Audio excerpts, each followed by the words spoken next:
And good morning. Today, we're here to discuss Army First Sergeant, Iraq war vet, and local police officer that settled a case, the USERRA case lawsuit against Rock Valley College. I'm pleased to welcome John Lara and Vincent Lara here today to discuss the case and some of the ins and outs on the success of the case. They have done a success. John has done great work for our service members, particularly the Reserve and Guard. And one of the things I'd like to do first, I would like to introduce John Lara, and Vincent Lara. John, can you tell me a little bit about yourself? Yes, good morning, Trey, and it's very nice to be here with you and Vince, and also with the ROA, the Reserve Officers Association. By way of background, I'm a retired Lieutenant Colonel, U.S. Army Reserve as of last December. 28 years total service, a couple of tours in Afghanistan, Kuwait, a tour with the Defense Intelligence Agency, active duty with the 1st Infantry Division, Operation Able Sentry in the Balkans. And then by day, after active duty, I was a Justice Department lawyer in Washington, D.C., then progressed to private practice with Mayor Brown here in Chicago as an associate, Dwayne Morris as a partner, and then in the Bush administration and towards the end of the George W. Bush administration, I had the fortune and the good luck to have been appointed as the general counsel for the U.S. Office of Personnel Management in Washington, D.C., basically the personnel department for the overwhelming majority of the federal government. Then in 2014, graduated with a Master's of Business Administration, and at the same time from the U.S. Army War College, and determined to start my own practice. And our practice focuses greatly on USERRA and draws upon our relationship with Captain Sam Wright, U.S. Navy, whom I've known for every bit of 20 years now, and has been a wonderful colleague and mentor. Also, we have a private practice here in Chicago, but our practice is nationwide. And we've had about 7 or 8 USERRA cases all told. And one of the things that I think is very important is I too am a USERRA plaintiff myself. In a prior position, I was mobilized to the Defense Intelligence Agency, came back, and my job wasn't there for me. And I was a bachelor at the time. I was an attorney, and I was a lieutenant colonel at the time. And my thinking was, if this public employer, who was in law enforcement, would do something like this and violate USERRA for a lieutenant colonel and an attorney who's a bachelor, what are they going to do for a more junior person who has a spouse and children and maybe isn't an attorney or didn't have some resources to take on the employer? So that's what motivated us to really seek out plaintiffs like Vince Lara and then apply our skills and direct experience in the service, not only of vindicating the traumas that are inflicted by having USERRA violations heaped upon very good people who are twice the citizen, but also to make sure that the law is furthered because there still is, even to this day, we think, based on direct experience, a number of employers out there who simply just don't understand it. They will say, yeah, we back the veterans and we support our troops. But when it comes time to do that, there tends to be some friction. So thank you very kindly for that introduction. And if I could pass the microphone, for lack of a better phrase, over to First Sergeant Vince Lara. Hey, good morning, First Sergeant Vincent Lara. Can you give us a Good little bit morning. of background on yourself? Yeah. So on the military side, I enlisted. I think I'm going on 26 years now, and just one MOS, and that's military police. And prior to September 11th, and when the Iraq War kicked off, I was part of the third wave that crossed over into Iraq, and we conducted relay stations, convoy escorts, and patrols, and looking for those soldiers that we were moving so fast in Iraq that some soldiers were left behind as we were pushing north, and we would help, get them to safety and get them reconnected with their units. Was there for nearly a year and a half. Came in during the Battle of Nasiriyah and left right prior to Fallujah. After my time with the Iraq War, the Army asked me to become a drill sergeant, so I jumped over to the reserves with the drill sergeant unit and did that for 5 years, and decided, okay, I've learned a lot of the groundwork of enlisted and receiving the orders and working the lines. So I decided to move up into the chains and went up to a brigade level, eventually to a division level, working for a 1-star and understanding like battle staff operations and knowing how op wards are created and the planning and all that as an observer controller. After I did that, I was asked to be a first sergeant of a drill sergeant unit. So I came back to the drill sergeant world as a first sergeant, and I'm on my second round as a company first sergeant in the drill sergeant world, and about to transition out of that and looking into my next challenging assignment before I hang it up. On my civilian side, because of serving the Army and for our country, I also wanted to serve my community. So I decided to look at law enforcement and worked at a number of part-time agencies before I was able to get a full-time job with Rock Valley College Police Department. And eventually, after getting through the ordeal with Rock Valley, realizing that the only ones there for me in the end was the Army. So I decided to give it my all again back to the Army, and currently working as what we call as a mil tech. So I work for the Department of the Army under the Human Resources section as a Army Reserve Administrator. Thank you. Thank you for both John and First Sergeant Vincent for those introductions. Vincent, I'm going to turn it over back to you. I'm going to ask you a quick question. Can you share a little bit of the background on this case for those who are not familiar? And then John, from an attorney's perspective, give your take. Vince, I'll start with you. Sure. Yeah. So working in law enforcement, it's a 24-hour, 7-day job. So I ended up working a night shift. And so just understanding that still reporting for reserve obligation just comes into conflicting times when you start the night prior, like I worked 7 p.m. to 7 a.m. or 4 p.m. to 2 a.m. Part of USERRA law is to report fit for duty. And what that means is each service member is required to have 8 hours of rest. You have your prep time and your travel time to your location of duty. So my location was 2 hours away at home station, but sometimes I'd end up having to go to other training locations that could be further. And prep time takes even longer when you need all your field gear to head out. So the department did not understand part of what is covered for military leave. So I started getting involved, or getting the ESGR involved, to help provide those documents and rules and laws of what proper rest is and what military leave days are actually covered. Thank you. And, thank you for the introduction. Again, we're here to discuss the success of with First Sergeant Vincent Lara, veteran of Iraq War and former Rock Valley police officer. John, what initially drew you, and by extension the ROA, to take on First Sergeant USERRA case against Rock Valley, and how did you know from your own experience helped shape your approach? Well, thank you for that, Trey. First of all, the just terrible violations, and we think the willful violations of USERRA that were reaped upon an otherwise very good person. As with most cases, you receive the first report from the would-be client, in this case, Vince.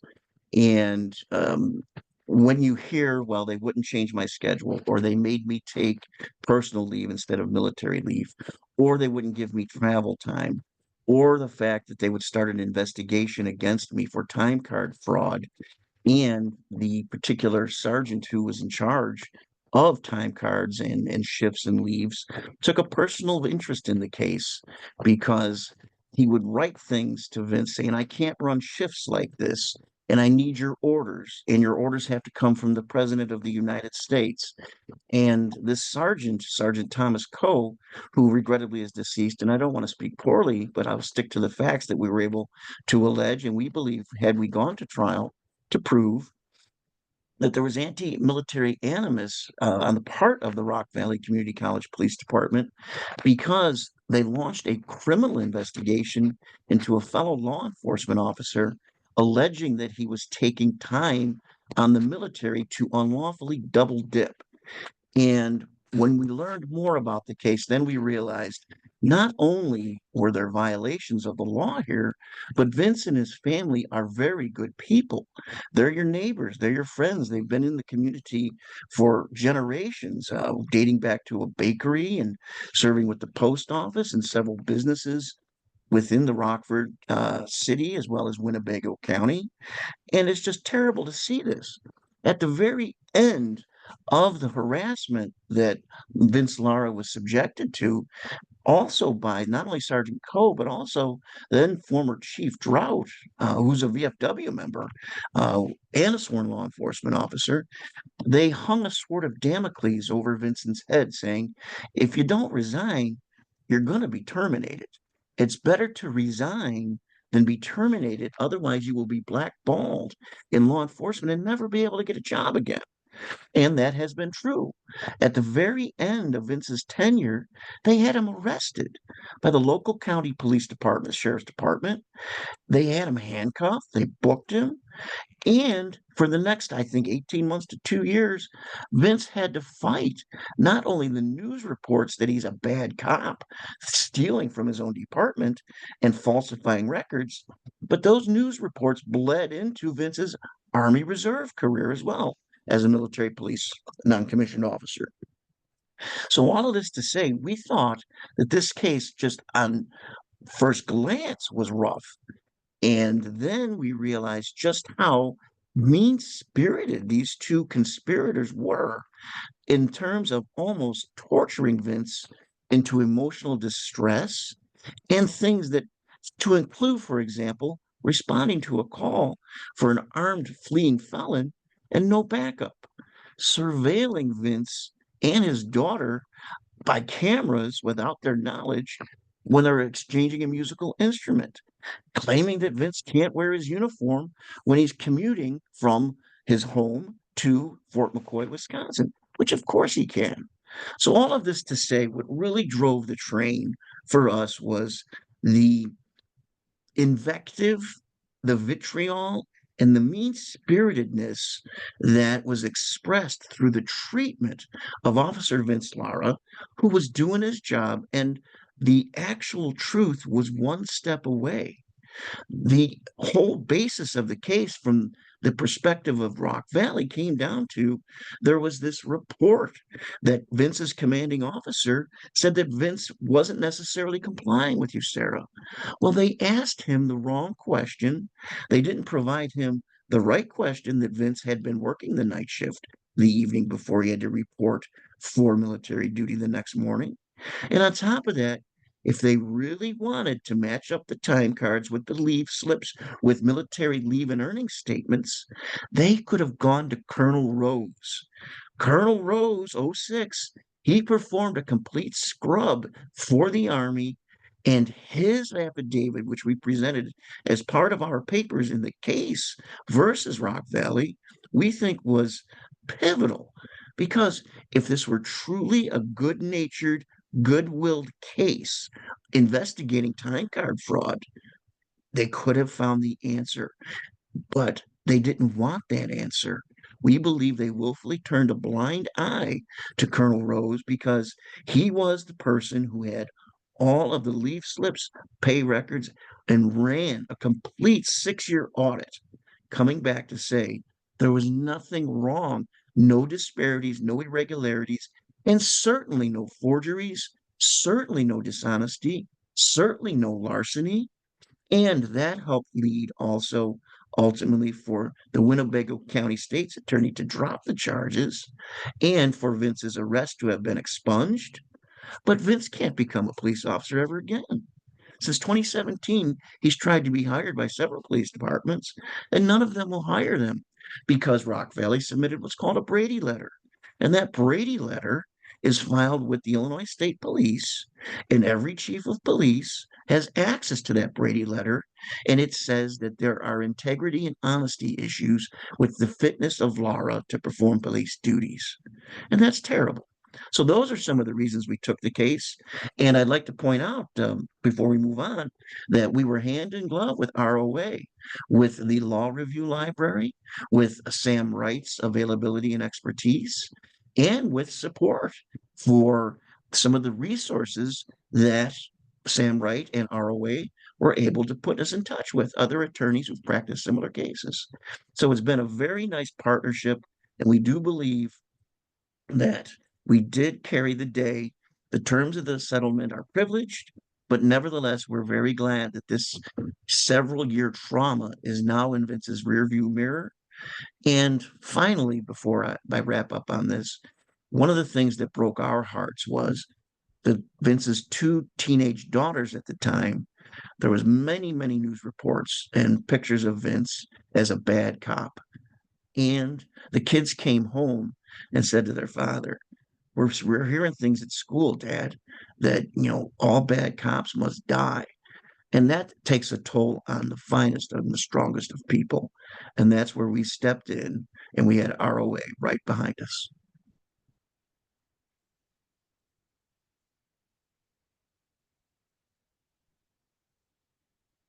Anybody there?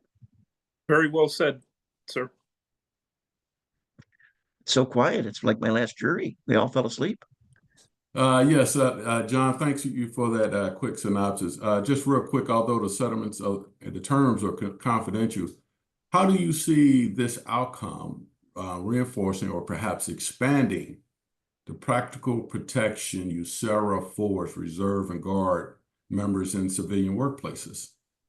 Well, thank you very kindly. I'm happy to address that. I think that it sends a message that employers are not necessarily there to say what the law is. They're there to apply the law, especially sworn law enforcement. You're there, your duty is to enforce the law. So this settlement, I think, sends a message that you have to work with the Employee Support to Guard and Reserve. You have to work with the state attorney general. You have to work with your human resources department, and you have to work with your internal general counsel to make sure that you have the widely available public literature and education to show that there is teeth to this noncompliance. You can't steamroll reservists and guards personnel and have them do things when they're trying not to play soldier. They're going to duty to train for war, especially military police operations and drill sergeant operations. Those are very important to what we've been doing for the last 20 years in both theaters. Secondly, I think a direct result is ROA was helpful in the Congress passing an amendment to the statute, which says, speaking to investigations, in any employment action generally, not to sound too lawyerly, you have to have an adverse employment action. And in Vince's case, we alleged a hostile work environment, discrimination, retaliation for discrimination based on military service, retaliation for exercising USERRA rights.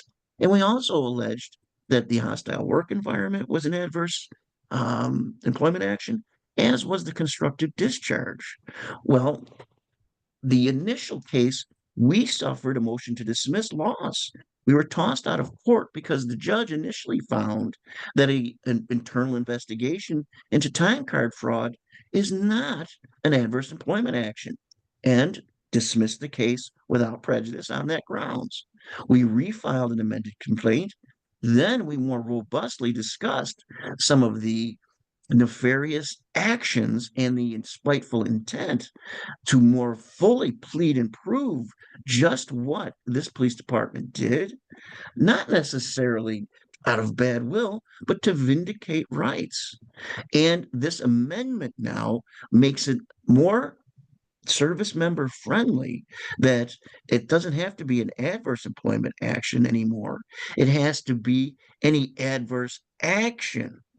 And that is a better protection for a service member, because this mean-spirited investigation spawned out of animosity and anti-military animus cannot be stood in the federal workplace. This is not where you're going home to lay on the couch and play video games in an Army t-shirt. This is you're putting your uniform on, going to Fort McCoy, and Vince is in a position now where he's training junior military police officers and he's training junior drill sergeants, vital to our mission. So that's what some of the things I think Lara v. Rock Valley Settlement stands for. Thank you, John, for that. Just real quick, what immediate steps would you advise someone to take if they believe their rights under USERRA has been violated? What's some of the steps that you recommend? First of all, call Maher Legal Services. But secondly, mainly, you've got to be to be a good leader, you have to be a good follower. So first and foremost, I would learn USERRA. If I'm in the Guard or the Reserve, I would learn it. And there are blocks of instruction. As a matter of fact, I delivered a block of instruction to one of Vince Lara's platoons, drill sergeant platoons. And providing that information, then you have employees who go back to civilian employment and they know their rights. And don't walk around confident and cocksure. You are a good leader to be a good follower. So if and when your employer is asking for information, provide it. There's no reason to create any animosity. You continue to be the professional, good person that you are, and you communicate and you work with to solve problems at the most junior level. If, however, you're running into situations where the case is being escalated, where you truly are being traumatized, when you're being videotaped, where you're being accused of being a liar, when you're being arrested, when you're being having a sword of Damocles held over your head, increasing your stresses and impacting your family at home, and ruining your career as a law enforcement officer. Vince had served with 6 police departments prior to Rock Valley. Now he can't go anywhere. So immediate steps would be, first, understand your rights. And you can get that in the Department of Labor website, at the ROA website, at Maher Legal Services website, which is www.lawyersdefendingwarriors.com. Or you can talk to your reserve leaders. For example, if Vince has junior police officers in civilian capacity in his unit, they could talk to their first sergeant. And first sergeant knows a little bit about USERRA. That's for sure.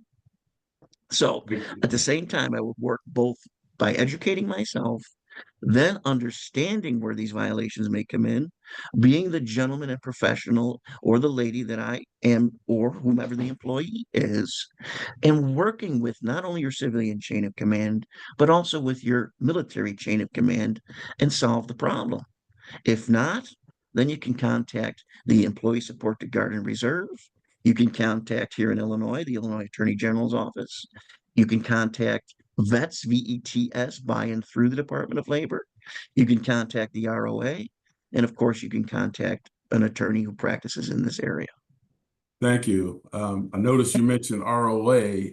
What role can ROA play in educating employers, especially in communities where a large reserve guard population, to create a culture that's proactively respect and accommodate service obligations? I think that that could be boiled down to one word. ROA provides legitimacy. When you look at the quality and caliber of the leadership and the quality and caliber of the legislative protections, as well as the availability to pick up the phone or respond to an email to a soldier, sailor, airman, Marine, reservist, Coast Guards person, what have you, who's in trouble, who's hurt, whose both of their jobs are at risk, their civilian employment, their military employment, they're feeling the stress added on of their family responsibilities, with relationship with their spouse, relationship with their children, relationship with any coaching obligations or religious obligations. All of those things are impacted, and ROA answers that call, not only by having the law reviews and articles widely available 24/7 publicly, but also by responding personally to veterans and to those active personnel who are twice the citizen and providing them awareness, resources, and comfort. We're there for you. And I think that's what ROA does. Some other things that ROA could do are things like this: awareness. When there are cases where there have been terrible violations of USERRA, providing awareness to others, I think, can help accomplish the statute's overall goal, and that is to minimize the disruption for serving, because we need trained personnel in the reserve and guard components for our national security. Thank you, John. In closing, I will leave Vincent, First Sergeant Vincent Lara. Any final comments from your end? Yeah, I definitely wanted to add, as a company first sergeant, and John mentioned it even earlier, like the soldier definitely use those resources between ESGR and understand USERRA. But I also believe that your first line leaders, commander and first sergeants of each unit, definitely become very familiar and be a strong advocate for your respective soldiers. That's all I had to add to that. Thank you. Thank you, Vince. John, any final comments? I'd just like to say thank you, Trey. Thank you, Vince. It's been a long, slow slog. We are very delighted with the outcome. We'd like to thank Rock Valley and their counsel especially for understanding our position. And litigation, it can be a type of warfare in many regards, but this litigation was handled civilly, professionally, collegiately. We struck hard but fair blows, as did the opponent, and settlement was in everyone's best interest. With all of that to say, we'd like to thank ROA, we'd like to thank you, and we'd like to say a special word of thanks to U.S. Navy Captain Retired Sam Wright. Thank you, John, and First Sergeant Vincent. Thank you for taking the time and opportunity to share your story. Again, this is the Army Reserve First Sergeant, a Iraq war vet, and a local police officer settling the case USERRA lawsuit against Rock Valley College. Thank you all, and have a good day. Thank you, sir.